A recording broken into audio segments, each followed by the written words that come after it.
The Plymouth Township Planning Commission meeting will come to order at 7:04, and if the secretary will please call roll. Kendra Barberina is here. Dennis Zabolski. Here. Bob Ostendorf. Here. John Itzel. Here. Bob Dorshevitz is excused. Keith Postel is excused, and Bill Pratt is excused. Okay, thank you. And we do have the agenda, the approval of tonight's agenda, and there is one change. And Ms. Howell, do you want to state what the change is? The agenda would be amended to remove the text amendment to the landscape ordinance from tonight's agenda. Okay.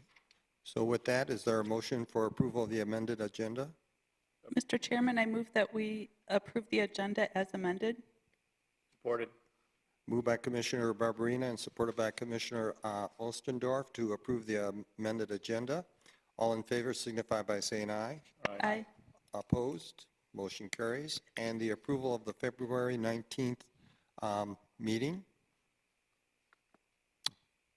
Mr. Chairman, I move that we approve the minutes of the February 19th meeting. I second. Moved by Commissioner Ostendorf and supported by Commissioner Etzel to approve the minutes as submitted. All in favor signify by saying aye. Aye. Opposed? Motion carries. And the next item is the Eurostars Gymnastics. It's a public hearing. And Ms. Howell, do you want to explain how we're going to approach this one? Sure, thank you, Chair. This is a special land use for Eurostar Gymnastics, so we will have the public hearing after the report is given. I'm going to be brief on all the agenda items tonight, and I'm listing key findings and the recommended motions on the screen. The proposed facility will be occupying a approximately 20,000 square foot industrial building at 47576 Halyard Drive. The site is zoned the TAR Technology and Research District, where indoor recreation facilities are considered a special land use. The individual currently leases space from the facility at 15155 Bog Street in Plymouth, and previously, several years ago, applied and received special land use for the gymnastics facility at that location. No. They have not. They did not want to come. Everybody. Okay. Thank you. They would like to own this subject facility as a permanent location with the right amount of interior space for their indoor recreation. We have applied the special land use criteria of section 2.7. The key findings are that this use is less intensive than adjacent industrial and technological properties, that the traffic demand is not in conflict with the traditional business hours of the tech park. The gymnastics classes are small in size and number, and they will primarily be during the evenings or on weekends. Ample on-site parking exists, and there are 2 access points to the site, which is well laid out for a drop-off and pickup, since this mostly involves youth. There are 2 recommended conditions. The first is that the applicant work with the township administratively to comply with the originally approved landscape plan for the site prior to a full C of O, and that the existing dumpster would be power washed and outfitted with a new lockable door and gate that is to remain closed except during garbage pickup times. The applicant stated that they would prefer not to attend this meeting tonight, but they do agree completely with the 2 conditions and have requested that we proceed with the application. We see no other issues with this application, and there's a sample motion for land use approval with those 2 conditions on the screen. Take a shot at. No, wait, we have to open the public hearing. Yeah. So with that, we will open the public hearing at 7:08. Is there anyone here that wishes to speak to this application? Okay, hearing none, we'll close the public hearing at 7:09. Are there any questions or? Laura, do they own the building? Are they making a? They will own the building. Yes, they have a purchase agreement right now. Great. So, Mr. Chairman, I move that we grant special land use approval for Eurostar Gymnastics at 47576 Halyard Drive, based on the findings of fact and compliance with the Township Zoning Ordinance, Section 2.7, Special Land Use as detailed in the McKenna Report dated March 9th. Contingent on the following: the applicant work with the Township administratively to comply with the original approved landscape for the site prior to certificate of occupancy. The dumpster should be power washed and outfitted with a new steel reinforced metal or wood lockable gate that has remained closed except during garbage pickup times. Okay, is there support? Support. Moved by Commissioner Ostendorf and supported by Commissioner Barberina to approve the special land use review subject to said conditions. All in favor signify by saying aye. Aye. Aye. Opposed? Motion carries. Next item is the Pulaski Funeral Home, and is the applicant on? You're notifying the applicant? I just called and it went to voicemail. If I can try a call again. Okay. If we don't hear from him soon, we'll just we'll skip over him and return back.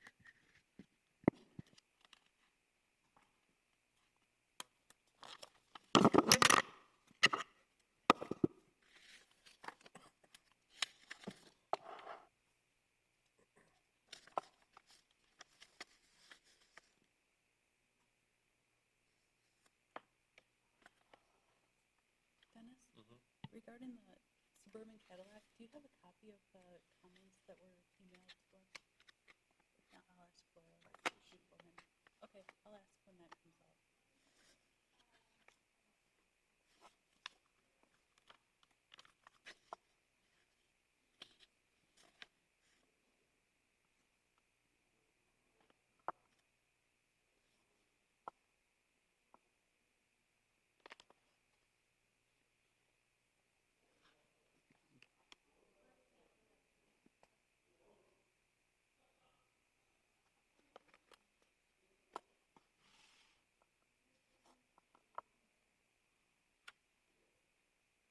They're coming in.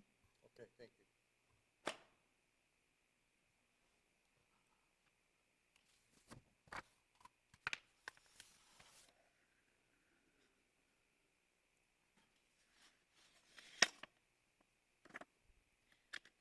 Would you like me to get started on the? Yes, This that would be good. report? They've seen a copy of the report, so. Correct. Application 2332 is for the Pulaski Funeral Home and tentative site plan review. They previously submitted, as you recall, last year and then withdrew their application.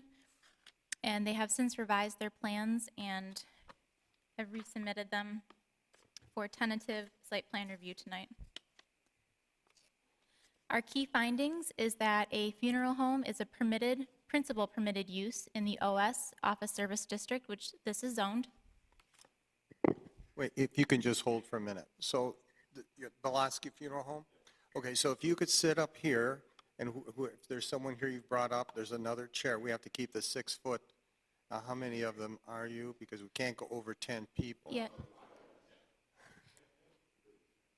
Okay. Big four. wha- yes, Yes, if you could. And then if whoever's stepping up, if you need him back, just holler, and then one of you have to leave, and then you could just switch places. yeah, we're asking that you keep 6 feet from each other and from the board. And then there are mics here for those of you who are going to speak, and everything's been sanitized, and so when you leave, we just ask you to wipe down the table when you're leaving. And if you'll be showing or presenting any materials tonight, if you could just show those to the commissioners, but 6 feet away. You can just walk along this semicircle and just hold them up. Okay? Okay, with those ground rules, Thank proceed. you. We have just started going into the report. The key findings, again, that this is a principal permitted use in the district, zone the OS service, Office Service District. The site plan complies with the majority of dimensional standards. The existing vegetation that's proposed to be removed is not of quality. There's a lot of cottonwood and Siberian elm trees. Replacement will either be provided on or off-site, however. And the fire department listed no deficiencies in their report. outstanding items of discussion. We are recommending that the applicant explore shared access with the church on 5 Mile. That would be directly to the east.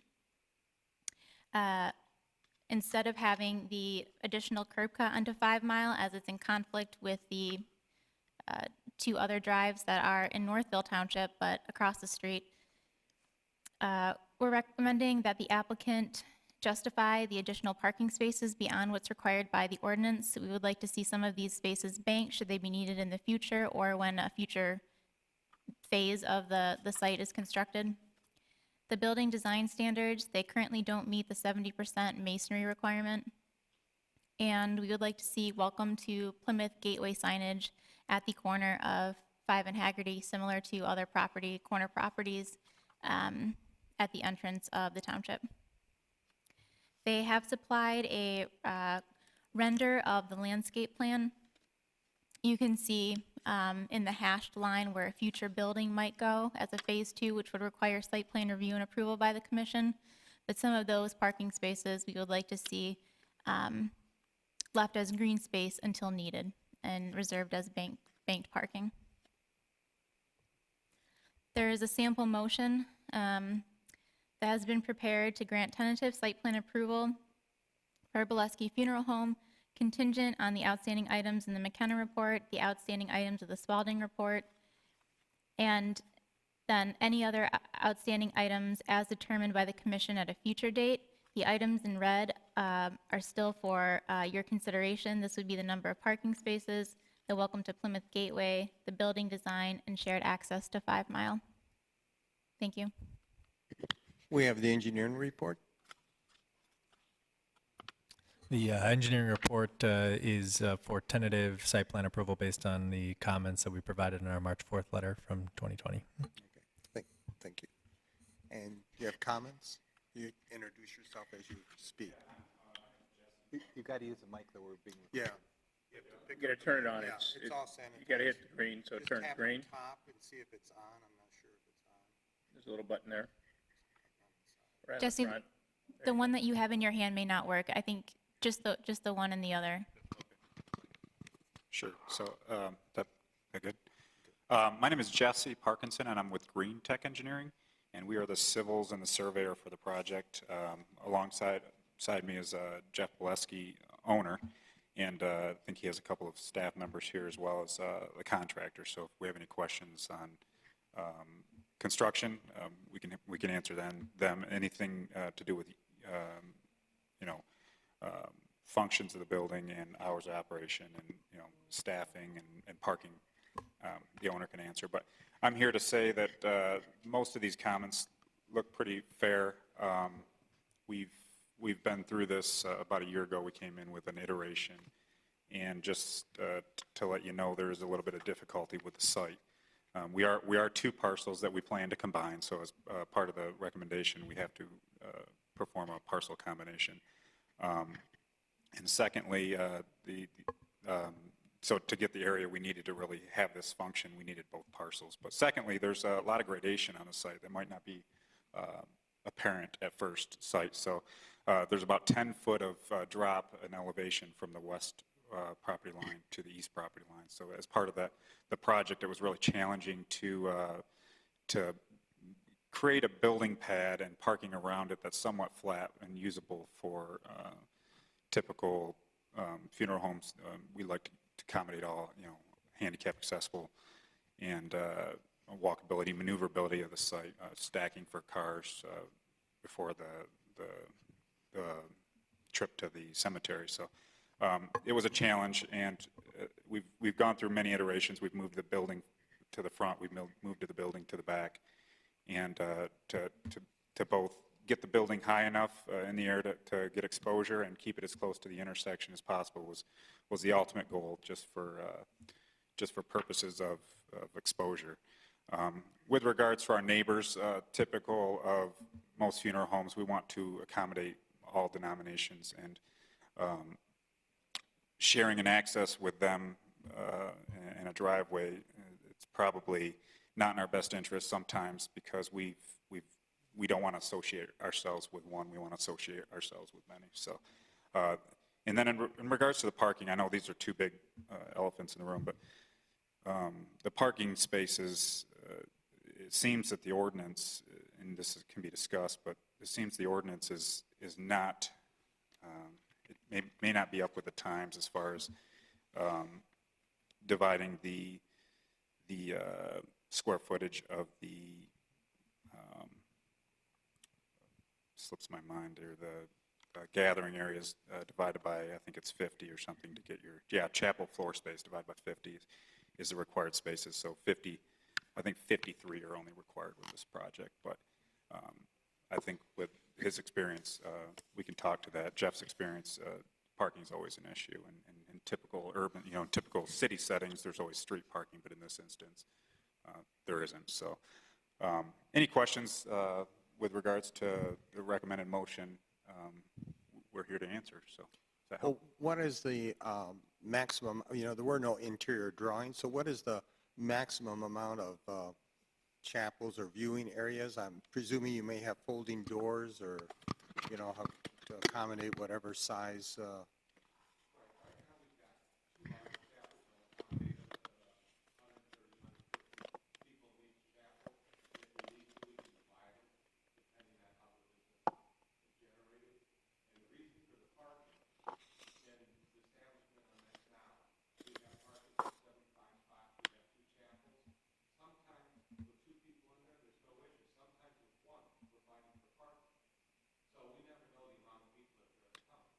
Can you, excuse me, I just got a word from the audio guy. Can you make sure that button is pushed because we're not picking up your voice? You just need to push it once. Just, Green light's got to be flashing on the top. yeah, it's the green light. Okay. Yeah. Looks like you're still red, though. You're still red. There's something wrong then. That looks like it's... Now you're okay. Okay, now I'm good, okay. So, what I was saying is, with the parking, sometimes we don't know. The hours have been concise. More people are going shorter visitation times. So we're seeing a large amount of people at one time. And we never know. Sometimes you have families that have 7, 8, 10 children at times. Sometimes you have two families in that there's no children. So I don't want to be grouped. Well, we've had instances where people have come and said you don't have enough parking without even talking to us. They've left, even though they called us and said they're coming in for arrangements. So parking has always been an issue, at least in my point. And if I have the land, I'd rather be oversaturated with the parking at this point than not having enough and being able to accommodate the people that are there, especially with no on-street parking in the area. Laura, how many overage parking there are? I think you have it in your report, but. The ordinance requires 53, and they're proposing 159, so 106 spaces. May I say it, the building that I have now, that's 10,000 square feet, but there's 4,000 in the basement, 6,000 up. I have 70-some spots, and at times that's not enough for just 2 chapels. And how many employees, let's say you were, you had the very large funerals, both chapels going. Sure. So how many employees would there be on site during that time? On the site at that time, there'd probably be 3 to 4 employees.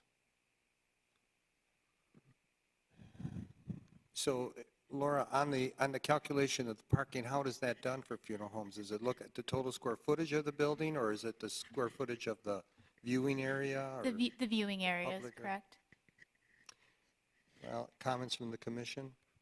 Could we look at the site plan once again? So that represents 100 and how many? 59.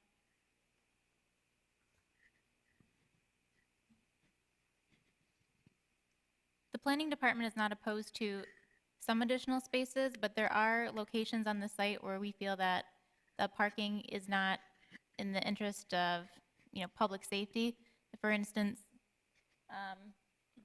the Haggerty Access Drive, there's 4 spaces immediately after the approach. And that's definitely not a best practice. Close to the 5-mile access approach, maybe a couple of those spaces. If there's queuing, that might be better left as some additional green space. on the north side? Correct. The north side of the 5 Mile Road entry. Mm-hmm. And potentially, that's where we encourage them to share access to 5 Mile as well, right? Correct. With the church?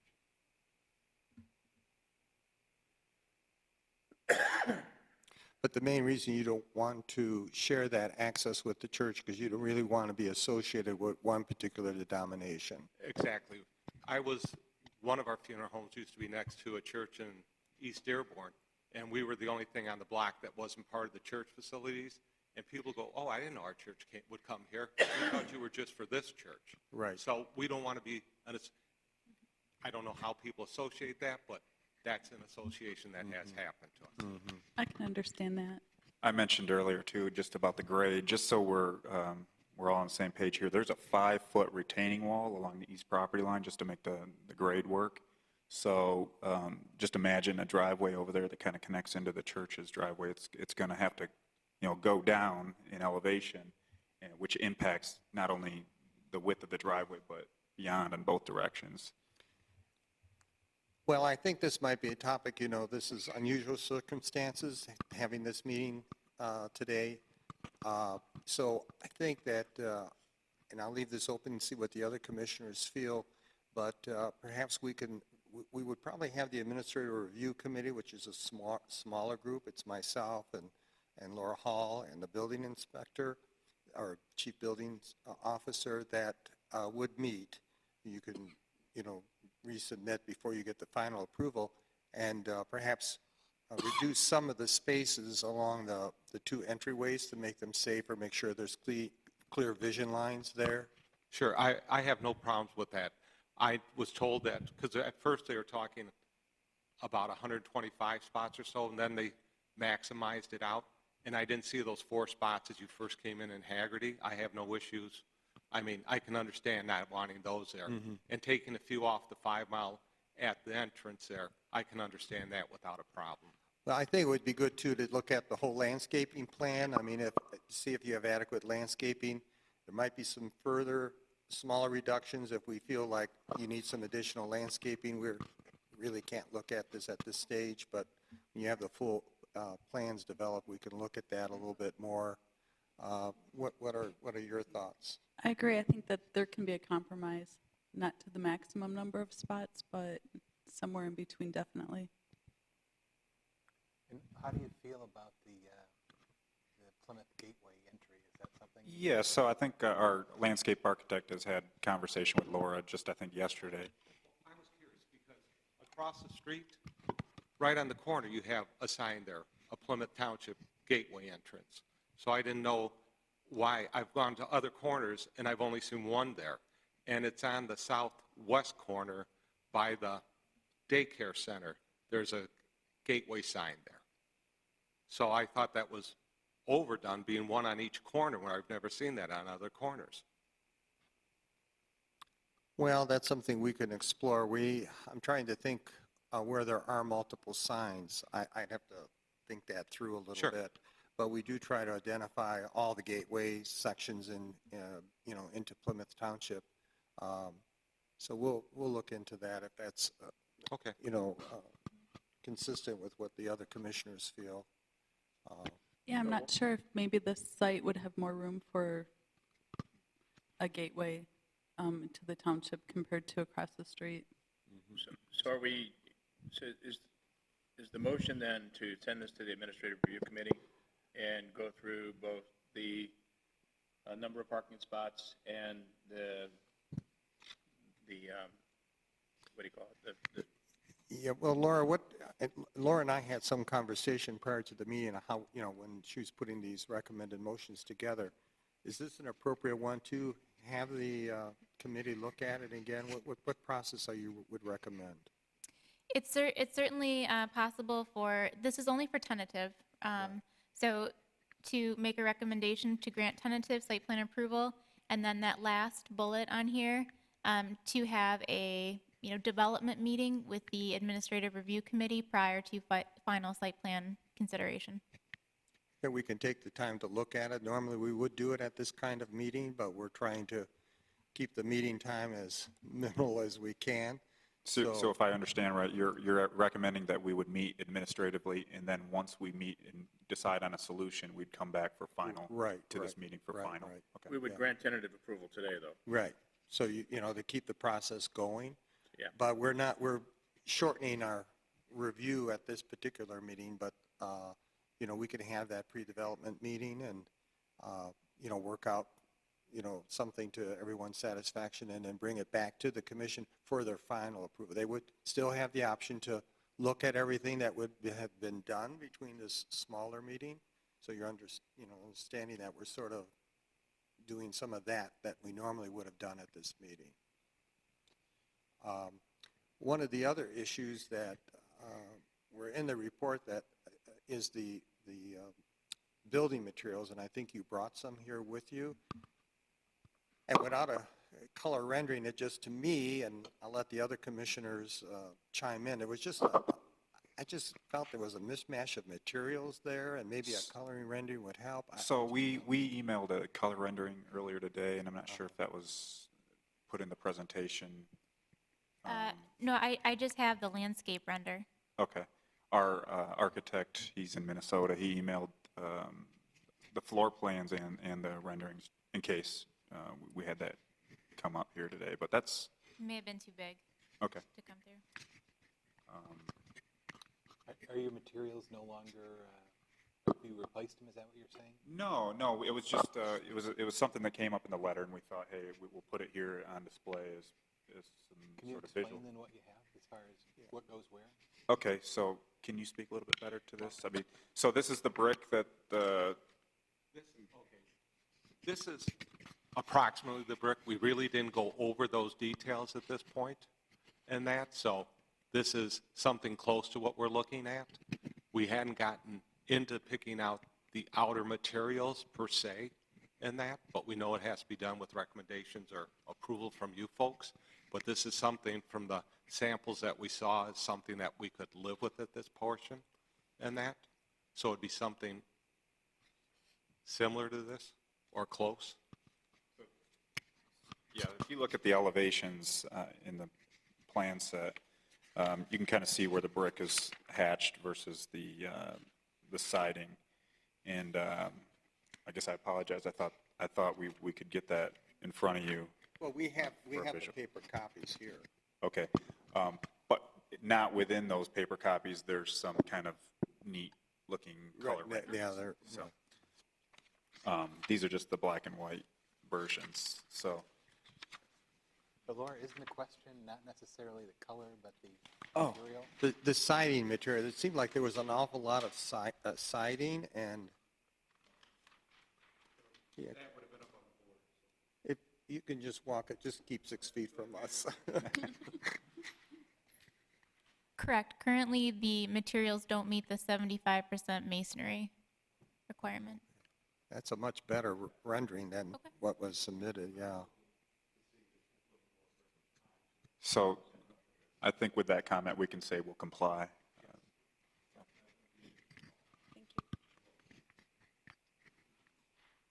you. Is your siding a concrete product? It's hardy board? Yeah. Hardy plank, lap siding. Well, what did the commission think of the rendering? I know it was a quick see, but I'd love to see it where we can study it in detail, but 2 entrances, 2 canopies. In general, I like it. yeah, it's much improved from what we got in the blueprint drawings. It looks better actually in the color rendering than the black and white. I'd have to look at it a little bit more myself. There's a concern, just so you know, in general, again, normally we'd give you more detail, but, not too many different uses of material, and, of course, you have to meet the masonry requirement. The architect did want me to mention that this building's about letting the daylight in. You'll see some of the windows and Right. the elevations that really. Saw the clear story windows. Yeah, there's open ceilings and a lot of light getting in from above, so. natural lighting Right. instead of, a lot of funeral homes are darker and that. Right. And I've had that in some of the businesses I have now. And we just wanted something that wouldn't seem so dark and gloom, a little more uplifting than that. How many funeral homes do you own and operate? I have two right now. I sold one about 4 years ago. And where are they, the two that you operate? The one I used, my original one was in East Dearborn, Warren and Schaefer next to St. Alphonsus. The one I have now is on Warren Avenue between Telegraph and Beach Daily on the south side of the street. So do you plan to close that facility? No. It's called no, you're going No. to, It's called Stanley Tarowski Funeral Yeah. Home. What happened was, back when I bought the establishment back in 2001, I was still looking for another facility or to move farther out because I saw that the neighborhoods were changing and that, so I had to get farther away so I could keep going. And then my two sons got licensed with me, so then we were looking at other places. Then we talked, we said, why don't we just build our own? So we looked around, and we've been doing this since 2017, looking for a spot to put a place. And then about a year and a half negotiation on the land. Now we're at this point.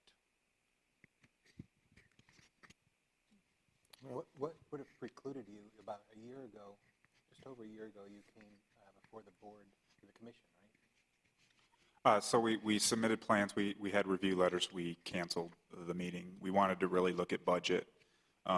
It's a big issue here, and as he can tell you, we've done multiple iterations, and it went to putting the pond in the front to limit the storm sewer, to putting it back in the back. How can we achieve more parking? If we're going to do this, we want to do it right. So all these things came into play, elevating the building as high as possible so that we're not down in a hole. There's a shortage of dirt here, so a lot of things to take a look at. And finally, we went full circle and kind of moved the building back to the front, and here we go again. But I think we've decided on the current layout. Yeah, I'm just looking at the other outstanding items.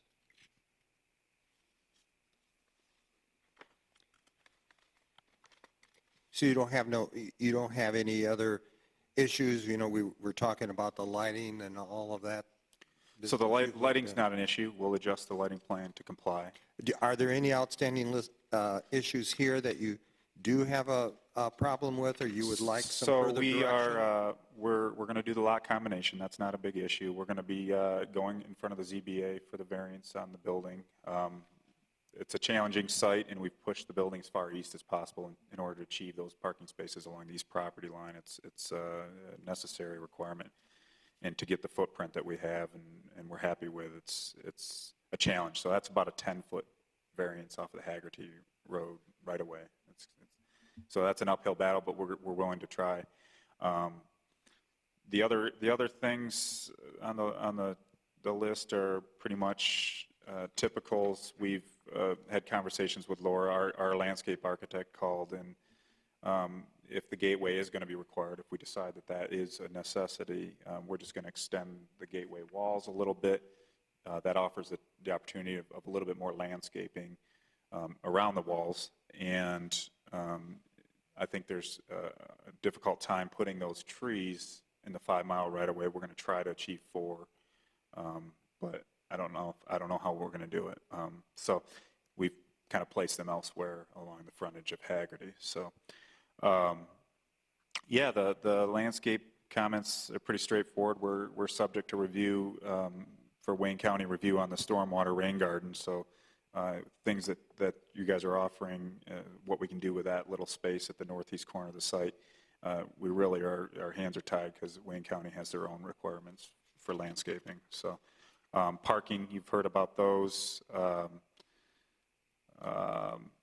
They recommend that the entire row of parking spaces at the southern end of the site be removed. We talked about those those 4 spaces.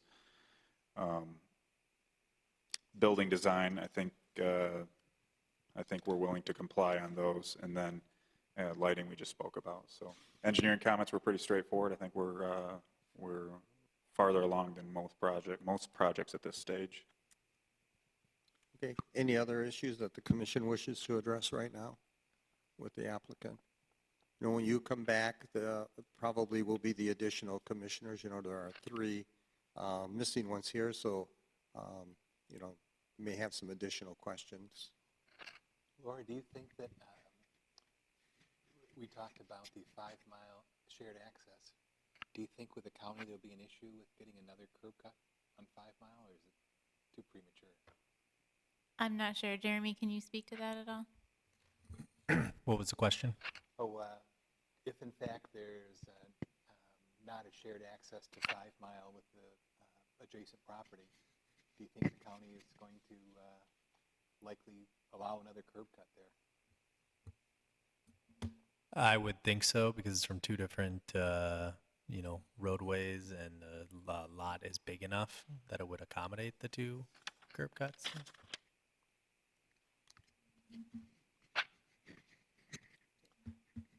I'll make a motion. Okay. I move to grant tentative site plan approval for the Pulaski Funeral Home at the southeast corner of Haggerty and 5 Mile Roads, contingent on the following. All outstanding items in the Kenner report dated March 11th are addressed. All outstanding items of the Spalding report dated March 4th are addressed. The number of parking spaces does not exceed required amount per ordinance.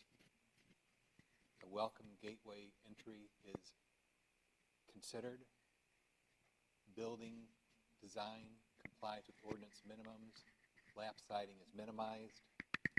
Shared access to 5 Mile Road is considered. And any other outstanding items is determined by the commission at a future date. Commissioners? Yeah. The parking spaces, I believe, should be removed. Just a reduction should be considered where safety is a concern.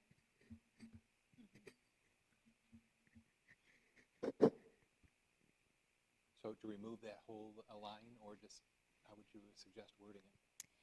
I would remove the line, you're right, and then contingent on parking spaces being reduced where safety is a concern. Okay. Support. Moved by Commissioner Itzel and supported by Commissioner Barberina to grant tentative site plan approval to application 2332-0419, subject to said conditions. All in favor signify by saying aye. Aye. Opposed? Motion carries. Well, welcome to Plymouth Township. We'll see how we move along with this process. Thank you for your time. Thank you. Thank you. Yeah. And if you could just wipe down the table when you leave. Thank And you the so microphone. much.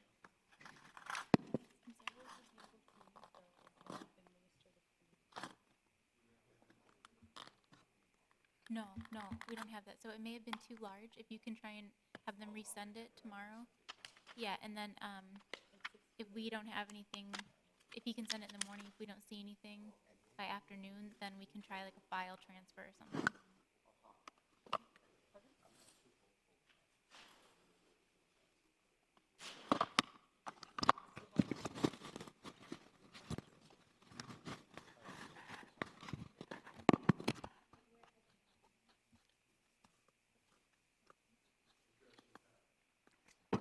Sure is.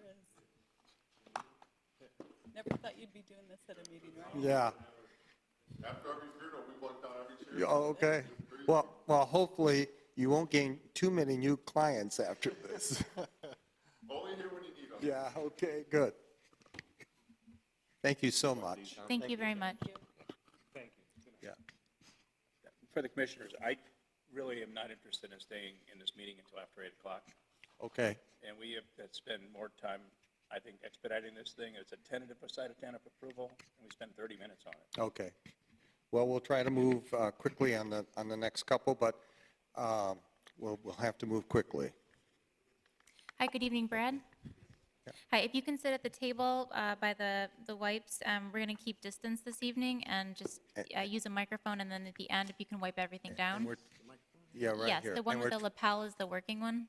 Okay. Okay, we're trying to move as quickly as we can on Sure. this, so. Yep, sure. All right, so Laura, if you can, Thank you. This is application 2355 for a professional office building, Phase 2 at 42480 Postiff. This is for tentative, although the applicant is also requesting tentative and final this evening. This is a permitted use. It complies with all dimensional standards. There's a pending land combination as required. No new access points will be created, which will be a benefit to the residents. A sidewalk will be installed, which eliminates the existing gap in the sidewalk, and the fire department had no deficiencies. I think the items for discussion tonight are to add additional landscaping along the perimeter. It currently doesn't comply with the ordinance standards as it abuts residential, so there either has to be a double row of evergreens there or a wall. Requesting some additional parking lot landscaping to better screen along Postiff. And then if there's additional architectural interest that the Planning Commission is looking for, then we would be in support of that.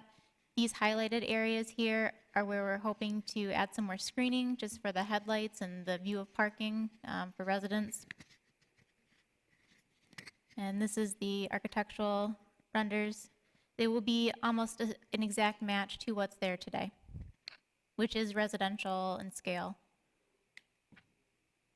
This is a recommended motion for tentative if the Planning Commission is comfortable with final, that signage is not approved, that the additional landscaping is provided for the parking lot and residential, subject to the architecture, but also to be reviewed by the administrative committee.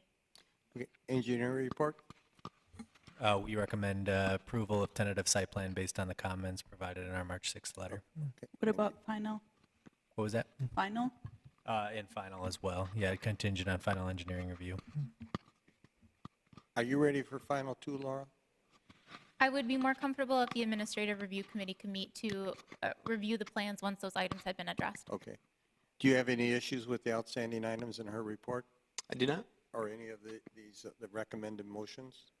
Nope, the buffering is fine with me. The additional landscape buffering and, yeah, on the Okay. south side of the site along Postiff.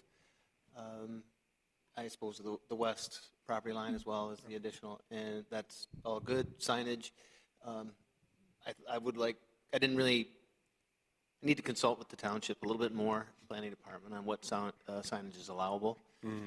So we're, it's important that these buildings aren't right on the road. Right. So it's going to be important to be able to direct customers, patrons to the rear buildings. So all that needs to be talked about, but otherwise I am fine with the review comments, and I'm certain that we can satisfy the township's Okay. ordinance. Could you introduce yourself? Oh, I'm sorry, I'm Brad Emmett, the owner and developer here. He's done the building next door as well as other developments within the I township. didn't bring any materials with me because I was hoping that people were familiar what was there, and we'll just keep it consistent. Any comments from the commission? I'm willing to make a motion. Okay. This applicant has been excellent in every building that he's done in this township, so I think we can move right to tentative and final if everyone agrees. Yeah, tentative and final and subject to Subject to administrative the review. administrative. Right. Okay, Mr. Chairman, I move to grant tentative and final site plan approval for the Plymouth Professional Offices at 42480 Postiff Avenue, contingent on the following. All outstanding items of the McKenna report dated March 11th, 2020 are addressed. All outstanding items of the Spalding report dated March 6th, 2020 are addressed. Signage is not approved as part of this plan. Additional landscaping is provided, including parking lot screening. Residential buffering is properly provided. Additional architectural features are provided, and any other outstanding items as determined by the Administrative Review Committee. Is there support? I support.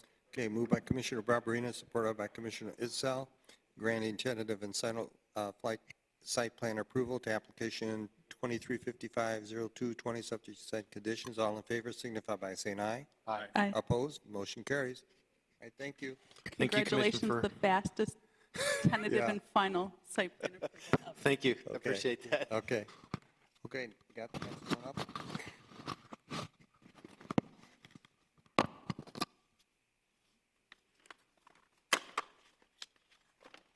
Do you mind throwing that wipe out on the way out there? What's that? Do you mind? Oh, throwing- absolutely, yep. Just do a quick wipe up and Oh, yeah. you can just throw it out. Thanks. Appreciate it. If they're not ready, you can ask Suburban Cadillac to come in.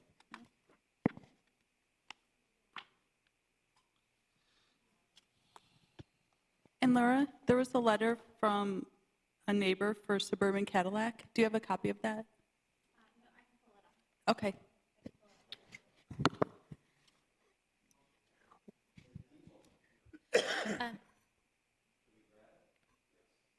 Well, actually, just sit up here. You have to be 6 feet apart.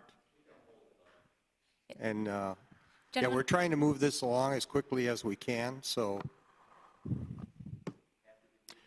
Yeah, okay, thanks. Yeah, sort of.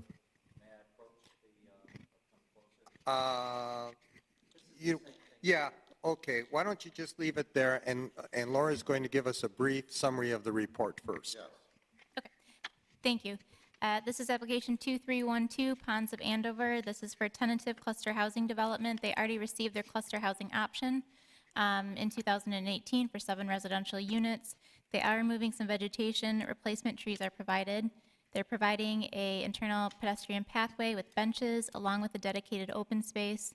There will be a sidewalk installed along North Territorial, and the fire department found no deficiencies. For outstanding items for discussion, we're recommending additional cluster housing as was recommended by the Board of Trustees for their option. They are requesting waivers to the front yard setback and to the perimeter yard setbacks. We are in support of the front yard setback, provided that architectural interest and variation will be provided on all the elevations. And the applicant has provided justification for the perimeter setback that it will not affect any adjacent properties or landowners as the adjacent sites are vacant, either ponds or natural features, which will be preserved. There is concern regarding the limited outdoor space that Unit 2 has for a future resident. It abuts an existing wetland. They're proposing a 3.5-foot retaining wall with a railing. If the commission finds it acceptable, then we would want to see details of that retaining wall and railing. And engineering can speak more to the wetland mitigation in that area. They provided 3 dwelling styles within their packet, recommending that if the commission would like to see additional architecture and variation, and that the on-street parking would be addressed. Parking is only permitted on one side of the road in certain areas. Right now, there's 3 different no parking signs, 2 at the entry and then 1 in the cul-de-sac. That's maybe not an ideal location, so looking at exploring some other ways to demarcate the no parking.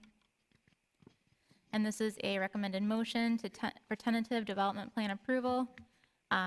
In red, if you find the waivers acceptable for the front and perimeter setbacks, with additional architectural variation and the parking signage is reduced. Thank you. And the engineering report? There's still quite a few site challenges out here, mainly to do with the retaining wall in the back of Lot 2. There's also the maintenance path around the pond on the north side has been reduced from the required 15-foot. And a number of other items in our letter dated February 14th, 2020 that remain concerns. Okay, thank you. So does that mean that you don't recommend tentative? That is correct. All right, so let's see what the commission has to say, first of all, about the number 2 site in I'm not in favor. I think it's way too tight in the back. I also have concerns about how do you park with, let's say you got holidays and you have 2 or 3 houses having parties, you could run out of parking real easy there.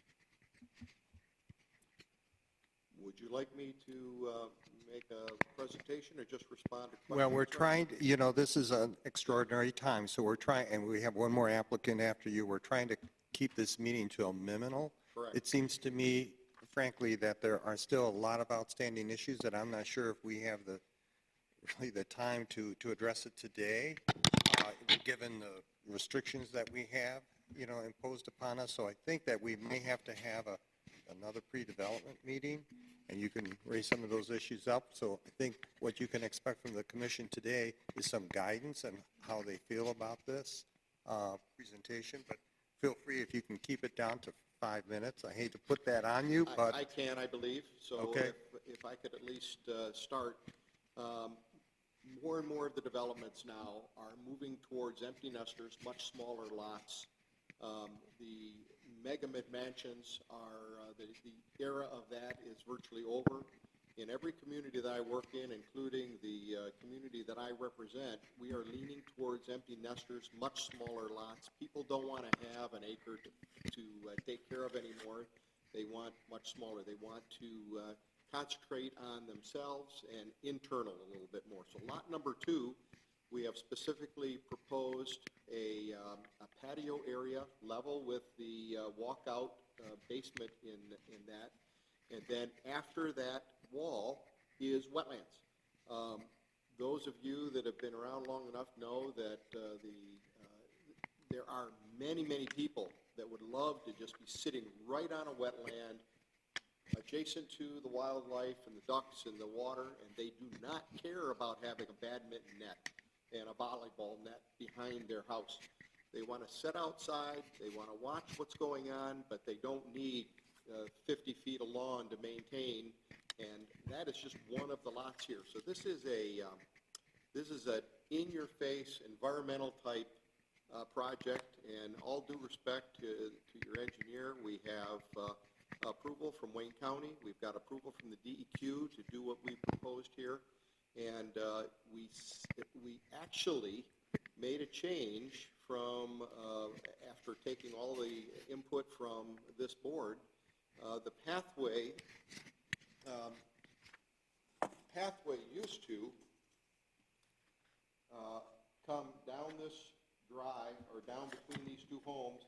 They designed a special home just for this lot, and we moved the building envelope away from this pathway. And instead of coming around this area, which is where it was, we've actually worked with Wayne County and have this pathway now is going to be used as the surface for maintaining the basin, as well as the pathway for the residents to come around. And so we're coming and we're bringing the people to the water edge and not just wasting that water's edge there.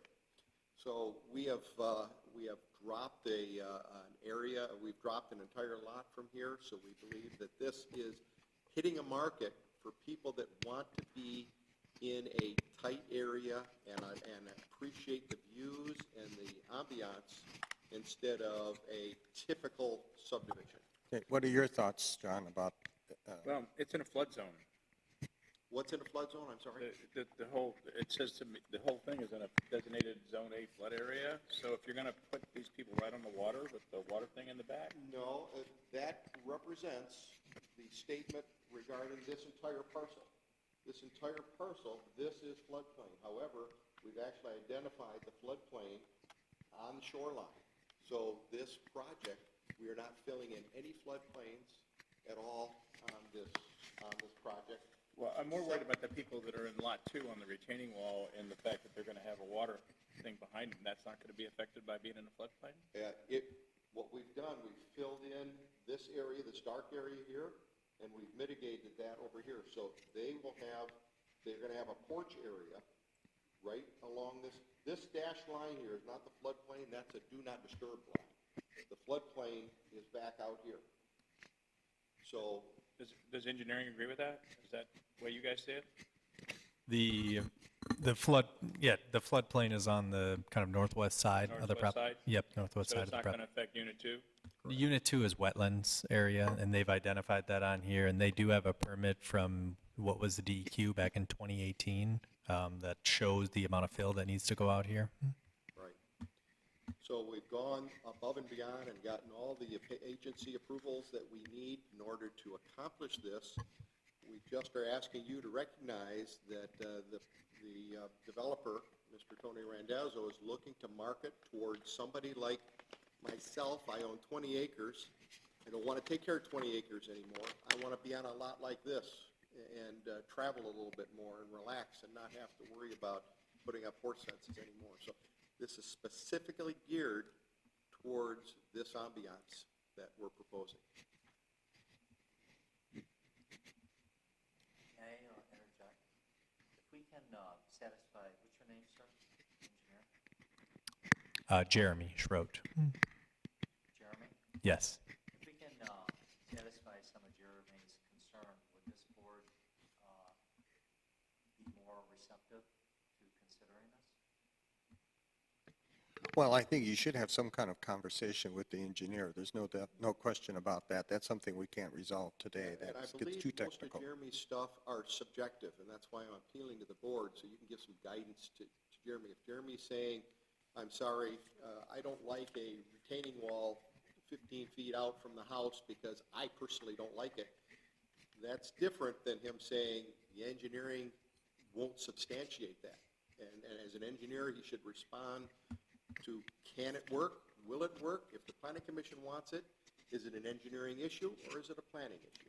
Yeah, we're really dependent on the engineering, and I think, again, as I had said earlier, that if we did have a pre-development meeting, administrative review committee meeting, Jeremy can be there, and Laura, and then we can sort of go through that detail in much more detail than we're able to do today. We're operating, under some time constraints, plus we're missing 3 members. So unfortunately, they're not able to provide, but I know at least one of them, would be very concerned about this. Another issue that was discussed earlier was, I'm trying to skip over that. I mean, that's an issue. Yes, We have to have that. And that has to do with, the parking. And I know we've had other developments similar to yours that geared more toward the empty nester type people. They want the smaller lots. They are, sort of snowbirds. They're not here. But the thing is, we've raised this with every other developer, that they do have celebrations at their home, whether it's going to be Thanksgiving or Christmas or retirement parties, or, whatever. The families gather together. So there isn't concern about having adequate parking for those folks when they're having these celebrations. So this particular development, the smallest, the shortest driveway can hold 4 cars, not in the road. You can have two in the garage and 4 in the driveway. The largest driveway can hold 6 cars. Then we have a place for 4 cars on one side of the road. We cannot park in the cul-de-sac. I think we all know that. The fire department needs that turning radius. However, we have room for on one side of the road. So that's 4 visitors' cars besides the 4 that can be in the driveway, and that's the minimum size lot, and that's number 2. So they have 8 parking spaces besides their own 2-car garage that they can park in when and if they have a humongous party. Any thoughts? Well, I understand what you just said, but there's also it's a very isolated type area, and you're going to have to go across the street, et cetera, for overflow parking, the way I see it. And that creates a new set of concerns. There are many cities that have only parking on one side of the street, of course, and so certainly if you can only have parking on one side. Oh, no, I meant other side of North Territorial. Oh, the other side? Who would park over there? If you have an overflow situation where it's, where else are they going to go? We developed a project across the street, Andover Lakes, and it's always amazed me that the smaller lots, in this first cul-de-sac, I don't know if you're familiar with that, we were granted a 10-foot between each one and the lots are tinier. Those sell the best. They have basically the same situation as this. I know we're a little tight for time, but I would just like to leave you with the following. We did remove 1 lot. That sounds like our time is up. Almost. Yeah. So we'll revisit these questions with the engineer, but really would like to advance the ball. We've made substantial changes, and we've met multiple times, and it's going on 2.5 years, respectfully. So we'll do our best, and we're delighted to meet you privately. Perfect. Just one final thought. I mean, 15 feet from the walkout to Lot 2, I know what you're saying about empty nesters, but that's that second chair right there, and you're going to have a wetland and a walkout. To me, that's problematic. You're going to have the mosquitoes come with the wetland. You're going to have all that one of the reasons the ordinance are created is to create enough buffer between the nature and the home, so you have the ability to, protect your whatever. That's just not enough room in my mind, no matter who you are. So I have a problem with lot number 2, quite frankly. Yeah, I would support that, and I know another commissioner who isn't here would also support that, and I would also, not tonight, unfortunately, we don't have the time, but I would like to have more information about what this wetland is going to look like, because there have been others, and, everything is changing with wetlands, but some of them don't look that great, and there are concerns amongst people, if you remember from last summer, with mosquitoes and some of the illnesses that are born with that, so I think all of that needs some further discussion. So with that, if there's any other comments, perhaps somebody can make a motion. Motion to table or postpone? This motion. That's saying tentative, but engineering is not comfortable with tentative. Oh, you're not comfortable with tentative? I think our two main concerns are the access path around the pond were reduced from 15 to 8. And then that area behind Lot 2 is still an issue. I think they addressed the southwest corner of it. The northwest corner is still almost 1-on-2 grade. Those are our two main concerns. So So would you recommend that we just table and have them come back for a tentative, or do you think these are? I think they can be adjusted relatively easily. At a administrative review committee, or? Right. Right? Mhm. Okay. So we can grant them tentative and then have them meet with the administrative review committee for them coming back. And we can identify all these other issues. Bob has a concern, I have one, I think there are others about lot number 2, the wetlands, the appearance of that wetland.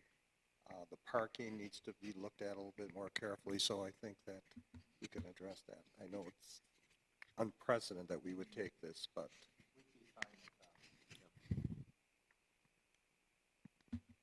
Okay, Mr. Chairman, I move to grant tentative development plan approval for the ponds at Andover at 50700 North Territorial, with the requested waivers granted for the perimeter and front yard setbacks, contingent on the following. All outstanding items of the McKenna report dated February 20th, 2020 are addressed. All outstanding items of Spalding report dated February 14th, 2020 are addressed. Additional architectural variation is provided for the units, especially the side elevations.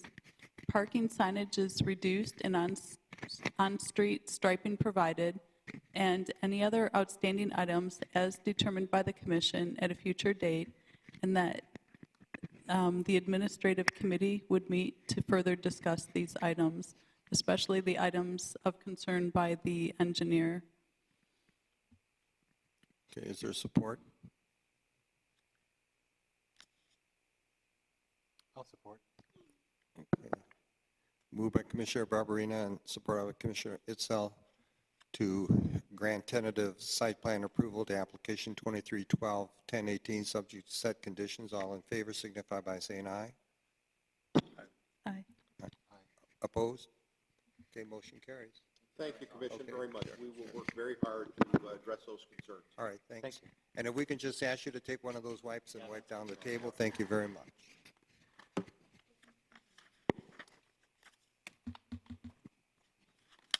Commissioners still open to hearing the last applicant?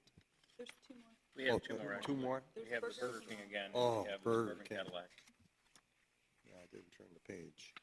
I want to thank the Commission for holding the meeting. I'm the trustee of White Lake, and I totally disagree with my supervisor that he cancel all meetings. Oh, I think this is the appropriate way to do it. all right. Yeah, well, we're trying to give everybody a fair shake on this, but, This was very helpful. okay, all right, thank you.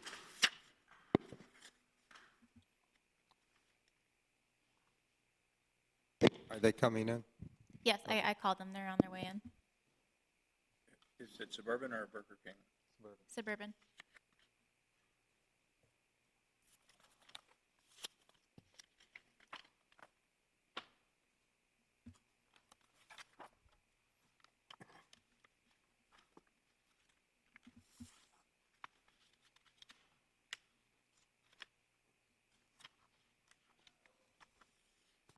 We did receive public comment for this item, so I'll put that on the screen. I can Okay. put that on the screen now while we wait. Yeah, we can review this. Does the applicant know about this comment? No.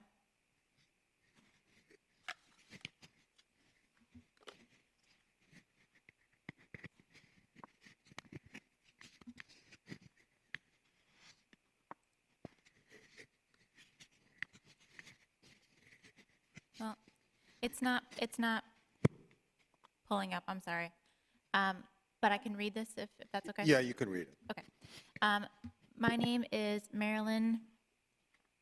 Her last name is spelled Micheau. I am a Plymouth Township resident who lives on the east side of I-275, south of Ann Arbor Road. We have a concern with suburban Cadillac's lighting that I'm hoping will be resolved in the remodel. Currently, 2 of the dealership's security lights shine into the back windows of our house. One of them is brighter than the other. Most of the first floor windows and a sunroom, which is also used at night, are facing the dealership. It's a bit blinding in the morning when you walk into that side of the house in the dark, and it doesn't look wonderful when you are using the rooms at night. Will the lighting be changed to something more agreeable after the upgrade? I thought that any renovation would be limited to 10-foot down shining lights, but I see that they are 20 feet tall in the description. I didn't see any reference to the direction of the security lights or angle limitations. I believe that our house may be at a lower elevation than the Cadillac dealership, which would make the lighting more direct. I wasn't able to identify where the lights were shining from until the closing of the 2 restaurants on I-275. I'm sure other restaurants in the other residents in the area also have the same issue with the security lights, but like me, have never reported it. Thank you for your time in considering resolution of this concern. Okay, thank you. And if you can begin to read the report, do the presentation you've prepared. Certainly. This is Planning Commission item 2351, Suburban Cadillac Dealership of Plymouth, who are seeking final site plan review. Key findings: this is an established existing use in the ARC district. It complies with all dimensional requirements.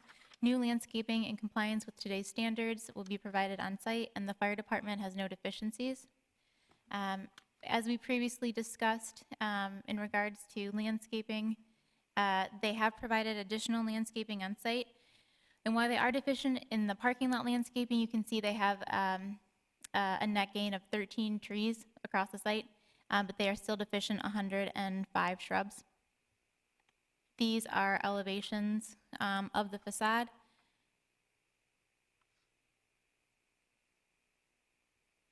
And I do have 2 building material samples. I will walk these around just slightly after Yeah. this.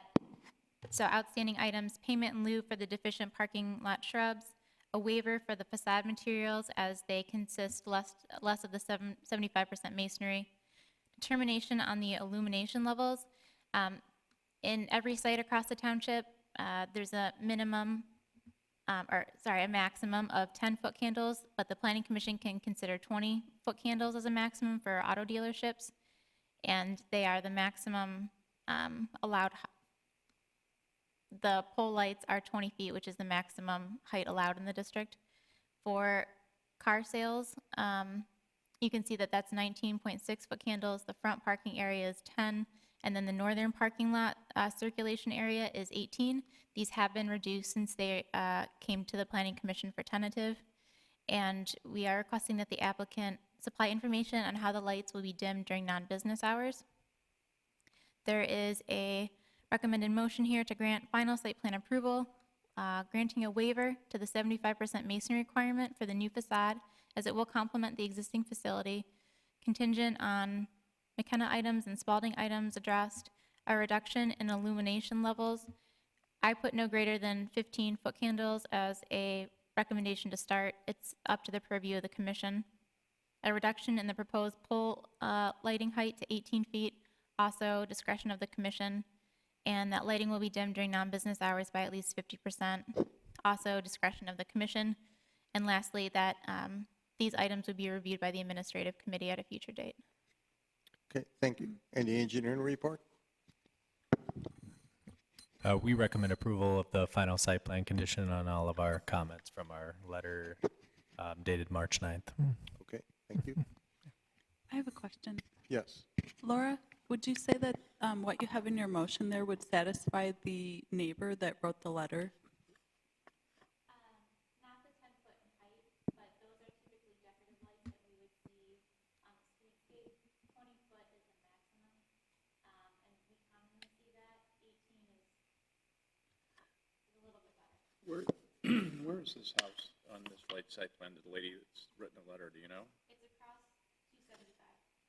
So it's across 275?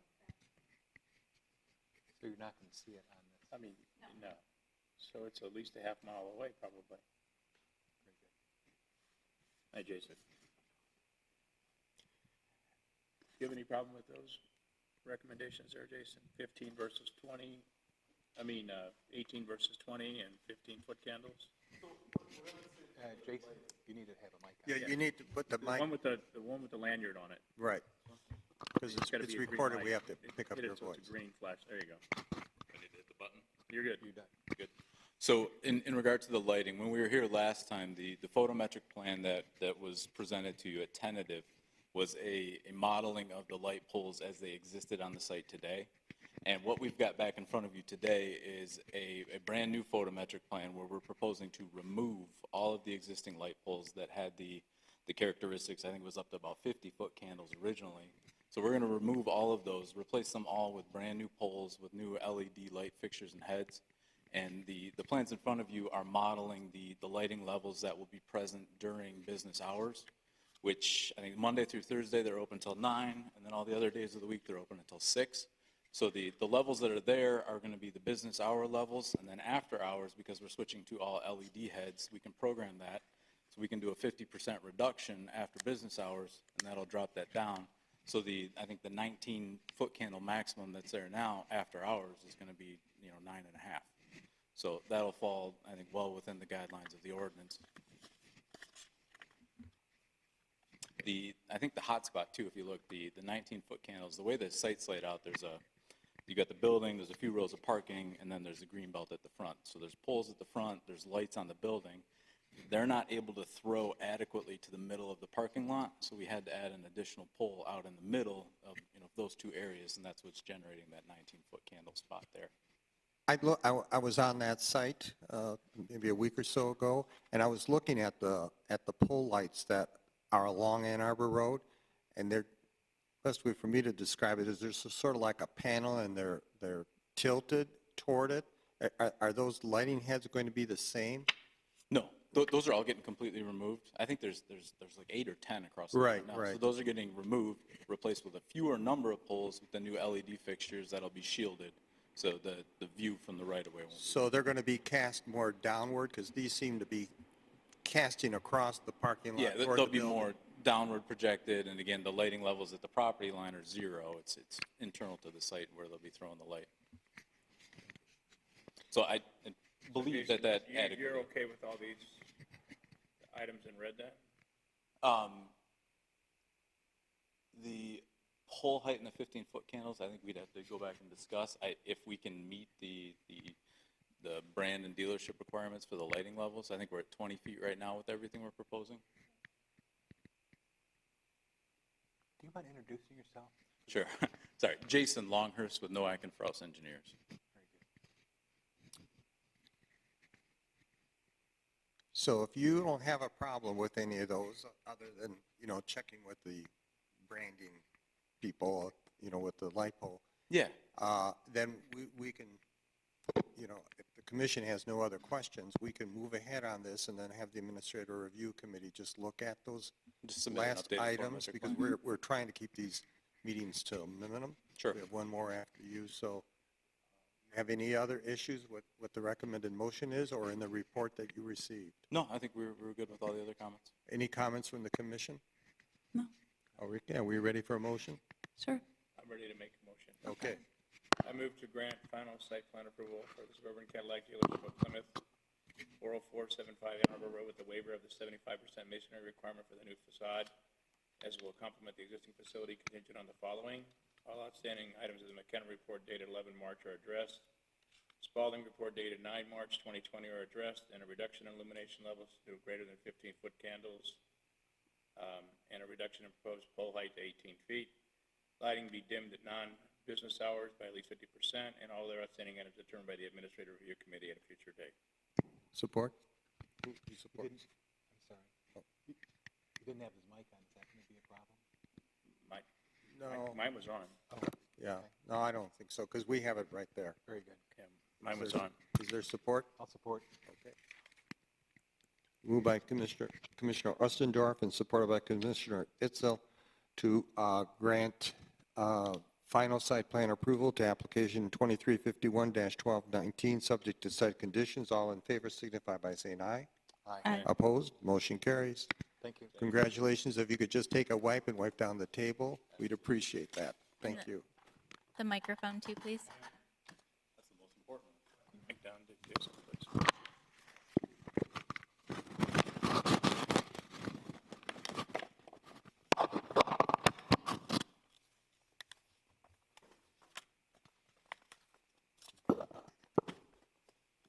Thank you. Good night. Thank you. The next one coming in? He just walked past. I believe he's probably going to the restroom. Okay. Okay. I can start, though, if the Sure, commission go would like. ahead. Okay. Coming in. This is application correct. Yes, we're just getting started, John. If you can have a seat where the microphone is, the one with the lapel is the one that works, and then just, we're asking that everyone keep their distance, and we're going to try and keep this to 5 minutes or so. Application PC 2325 for final site plan for the Burger King at Haggerty and Ann Arbor Road. This is an existing established use in the ARC district. It complies with all dimensional requirements, and the fire department found no deficiencies. Items for discussion tonight, there is an existing LED, or an existing red light band across the roof line. You can see it a bit in the photograph there. It's a bit faded. They are proposing to replace this with a newer red metal LED band on the south, east, and west elevations. The commission must clarify tonight if this design element is appropriate with the use of color and lighting for this facility.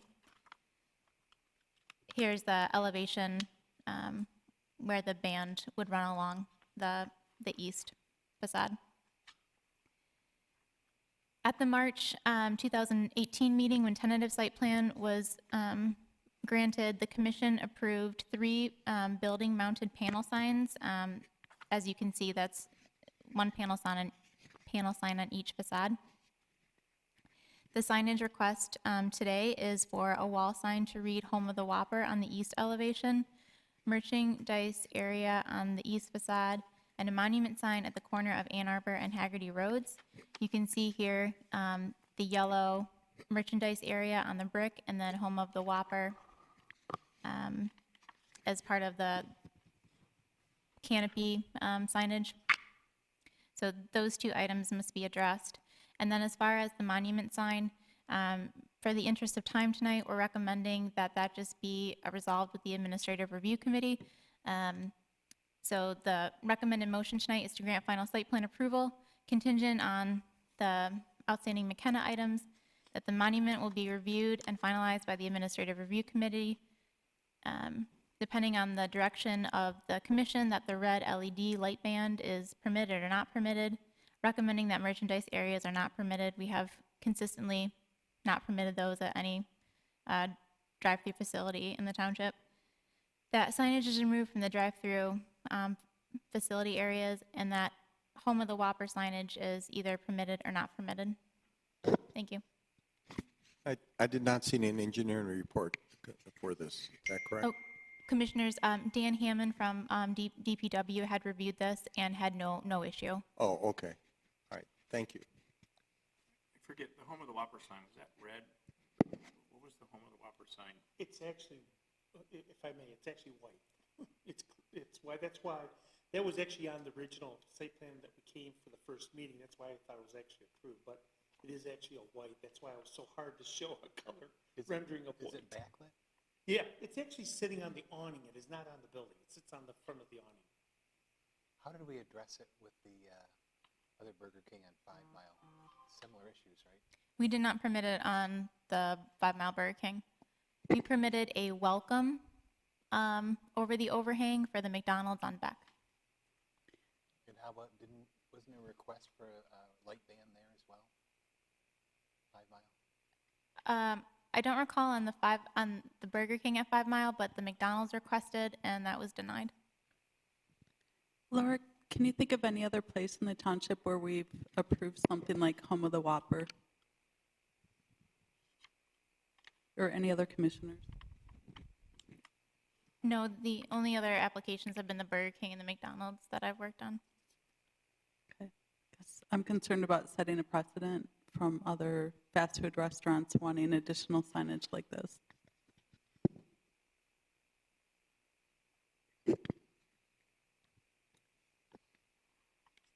So we asked that the flame grill be removed, right, the last time? Correct. And at that moment, back a year ago or so, that wasn't about the copy, it was about just the idea of a sign being lit, etc. It wasn't a matter of the text, right? I couldn't comment. I can't recall. I think there was just general disagreement about having that verbiage up there. And it come up with the other Burger King redo on 5, where I think they wanted grilling since 1957 or something. Right.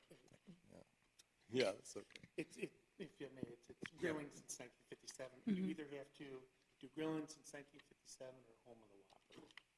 This is what Burger King asked of the franchisees to put on their stores.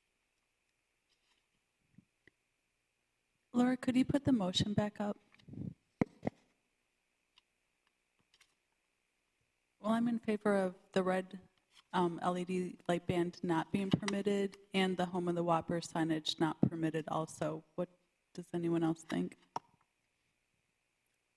I'm comfortable with that approach. I am as well. That would be consistent.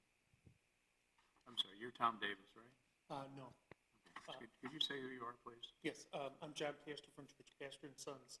Yeah, if you can use the mic because it's getting recorded, the one with the Larned on it, just lift it up. Okay. Thanks. I'm John Pastor from George Pastor and Sons, 34018 Beacon, Livonia, Michigan. I'm representing Tom Davis. Unfortunately, he's in Atlanta and they're, bound at home down there. So I'm here to represent. Ann was here at the other meeting about a year ago with this. If you recall, we actually went through this, the red band, the Home of the Whopper, the Home of the Whopper was all on the site plan before. So when you had your meeting last time, I was on vacation and Laura wasn't here. Her and I thought the only issue at that time was making sure that we complied to the landscaping, making sure that we had the mailbox, and I think it was the access to the handicap ramp, the city walks, and the main sign. Laura and I probably worked for 6 months or better working on trying to get that sign in conformance and all that stuff, which I think her and I came to an agreement, and they got the owner to agree to the size and the content and all that stuff of the main sign. So the last time when the meeting happened, when the red band and the Home of the Whopper sign came up, that's why everybody was so dumbfounded, because we actually thought the only reason why we're coming here was just to get the final approval on the ground sign. Now, the LED ban, it's existing ban, we've had it, that's one of the requirements that Burger King pretty much forces us to have along with the other sign. I get that we have the button signs. We have Home of the Whopper, I think, on there now, where it's Burger King on there. We have the existing red band on there now. This actually, the new one, is actually going to be smaller because we have a tower in front, which is actually going to limit the amount of it. Now, actually setting a precedent, no, the restaurants really put a light band on top of their stores. McDonald's doesn't. They actually did it on their mansards. It's not on top of the parapet wall. Burger King is the only one that does it. Taco Bell doesn't do it, I build for Taco Bell. Wendy's doesn't do it, I build for Wendy's. So, setting a precedent, you really wouldn't be because nobody else does it this way. Plenty have asked, and we've said no. Oh, good. I mean, again, it's not part of their brand and what our requirements are for the franchisees. And that's what makes it really tough. I mean, in this day and age, especially what's going on, I'm still hopeful that this goes through. I mean, there's a lot of people in the restaurant industry that are hurting really bad. That's just fact of what the times are going on right now. So I'm hopeful that this goes through. I'm hopeful that I'm the contractor and all that stuff. I've put a lot of work and a lot of time into this, to have it go down for that. So I beg and plead that my understanding, the red band is a very big issue for Burger King. The home of the Whopper or whatever, they can live without because they actually have the Burger King button signs. So I would make an appeal to you to at least grant it in this area. We are in a little bit different on 2 different streets. We have a lot of large trees and stuff in front of it. So I would ask you to take that in consideration. What is under the recommended motion, what is merchandise areas are not permitted mean? I don't understand that. On the elevations, this yellow box there on the brick, it shows that as merchandise areas. Got it. I remember now. Yeah, we don't want those either. Burger King, that's part of their image that they want, but that's an elective.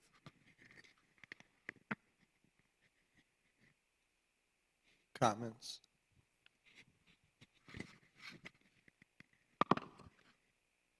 I would consider bending on the LED light band. Anyone else? Commissioners, if you consider that a existing nonconformity, then by some blockage of the panel, that would be reducing an existing nonconformity, and that might, if included in your motion, reduce the potential for precedent. I'm sorry, I didn't understand what you were saying. Currently, if a new business were to open up, the LED band would not be permitted. As this is something that's existing and was legal at the time of approval, then it's considered a legal nonconformity. Because of how the new facade will be adhered, some of it will be blocked from view slightly, so that would be considered a reduction in a nonconformity. And I'm sorry to ask the same question again. On 5 Mile, do they have a red band? Or was it brought to, trying to remember what happened? No, they don't. I don't believe that. How could they get away without having that red band? Because they're part of Burger King Corporation. The company that, I don't know if they have red band or not, I don't build for that corporation. It's called Carroll's Corp. Carroll's Corp is 25% owned by Burger King Corporation. So their rules and regulations are a lot different than everybody else's in the system because Burger King owns them. Yeah, I would be very surprised if they didn't have that, or if they didn't fight very, very, very, very, very hard for that. It is a big issue for Burger King. Is this something you could explore? I mean, I like, the approach you had just mentioned, but, I'd want to have some due diligence that, if we permit that here, why wasn't it really done at 5? I mean, there should be consistency amongst all the Burger Kings then, if it's that big of an issue with them. Well, I would advise that the township, is legally, regardless of, corporate standards, the township is allowed to have their own design standards, which you do. So if this was a new development today, this would not be allowed, but because it is existing there today and will be reduced, then it's considered a legal nonconformity. In a grandfathering type of issue. Yeah. A legal nonconformity. Because it was legal at the time when it was permitted, correct? It's sort of this, there have been a couple of things on Ann Arbor Road where that was permitted. I'm thinking of the sign at Fox Hills, the car dealership. Is also nonconformity. It changed, but that ended up in a big lawsuit when Chrysler was reducing their dealership and that dealer got stuck between a rock and a hard place. We ready for motion?